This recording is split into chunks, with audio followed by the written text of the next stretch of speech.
This is part two of the unit circle and the inverse sine, inverse cosine, inverse tangent. Again, just a quick reminder here that sine inverse only exists in fourth and first, negative 90 to positive 90, and cosine is from 0 to pi, and tangent from negative 90 to positive 90. So fourth and first, first and second, fourth and first. That order is kind of important. That will be explained later. So here's an example of the point negative 8, negative 6. This is a third quadrant angle. So my reference angle would be right in here. So let's do the tangent of this. Since the y is negative 6 and the x is negative 8, that reduces to 3/4. That's rise over run, y over x. That means that in our reference triangle here, the inverse tangent of 3/4 equals theta. Theta equals 36.87. Now that's a first quadrant answer, not a third quadrant. But if you remember, tangent is positive in first and third. Our drawing's in third. Our calculator would accurately give us 36.87 degrees, but that's first quadrant.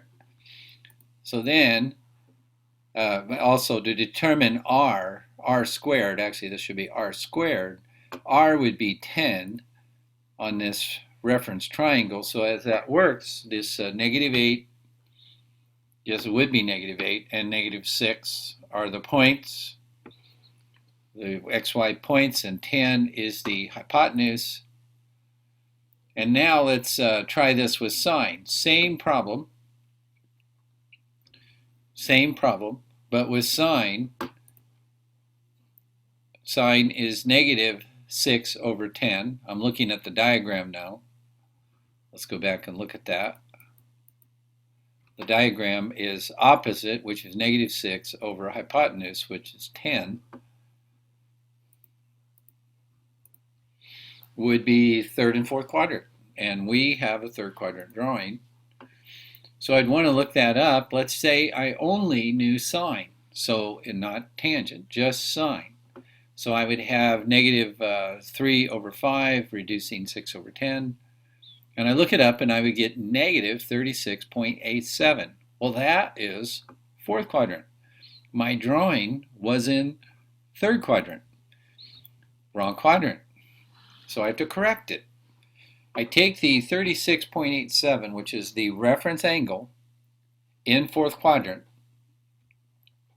and I project it over into third quadrant as the reference angle added to 180, the nearest x-axis, and I get to 16.87. So let's go back real quick and take a look.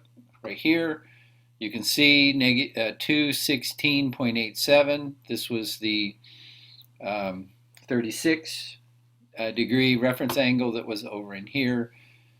We're going to use this again for the cosine in just a second, and cosine we'll use negative 8 here. So let's quickly forward through this again. Okay, and then we try cosine. Now so the calculator gave me the wrong answer for sine. The calculator gave me the wrong quadrant and answer for tangent. Notice the title here. The inverse is 0% accurate in third quadrant. Calculators cannot give third quadrant answers. So now I try cosine. Cosine was adjacent, negative 8 over 10. And I get 114.13. Again, second quadrant. Nice try. Wrong quadrant. We're trying to correct the third quadrant. I would have to then use the 114 minus 180 from 180 to get the reference angle in second quadrant. Flip-flop that over the 180 axis, add it to 180, 36.87, and I would get the same answer as I did in all three others, 216.87. This is a perfect example in a third quadrant drawing where nothing on your calculator will get it right. It's up to you to know about reference angles and the signs, SIGNs, to be able to get this into the right quadrant. So to review, the sine inverse can only give fourth and first, cosine inverse first and second, tangent inverse fourth and first. Notice none of them can give you third quadrant, and that's what went wrong here. So hopefully this will help you in keeping your quadrants straight. This is part 2 of inverses.